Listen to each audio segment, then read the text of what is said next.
ஒன்றிய அரசு தேர்தல் ஆணையத்தை அவருடைய கைப்பாவையாக பயன்படுத்தி வாக்காளர் பட்டியலில் பல்வேறு குளறுபடிகள் செய்து வருகிறார்கள்.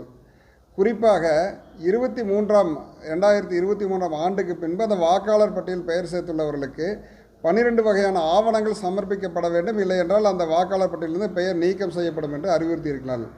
ஆனால் நமது தமிழ்நாட்டினுடைய மாண்பு முதலமைச்சர் அவர்களும் தெற்கே இருக்கக்கூடிய அனைத்து மாநிலத்தினுடைய அரசியல் தலைவர்களும் சொல்லுகின்ற கருத்து என்னவென்றால், அந்த ஆவணங்களில் ஆதார் அட்டை மற்றும் ரேஷன் கார்டை இணைத்துக் கொள்ள வேண்டும் என்ற கோரிக்கை வைத்திருக்கிறார். ஆனால் இந்த ஒன்றிய அரசாங்கம் ஆதார் அட்டையை அந்த ஆவணங்களில் ஒன்றாக எடுத்துக்கொள்ள மாட்டேன் என்கின்ற ஒரு பிடிவாதமோடு இருப்பதில் ஏதாவது உள்நோக்கம் இருப்பதாக கருதுகின்றோம்.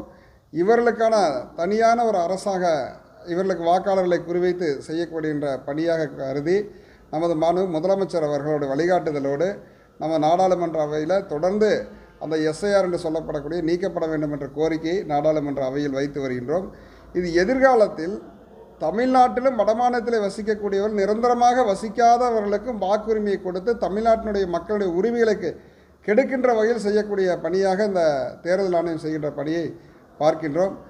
நிச்சயமாக முதலமைச்சர் இதற்குண்டான அவருடைய ஆலோசனையினுடைய அடிப்படையில் அதை தடுப்பதற்குண்டான அனைத்து முயற்சிகளும் நாடாளுமன்ற அவையில் நாங்கள் அனைவரும் ஒன்றிணைந்து எடுத்து வருகிறோம் என்று சொல்லிக்கொள்கிறேன்.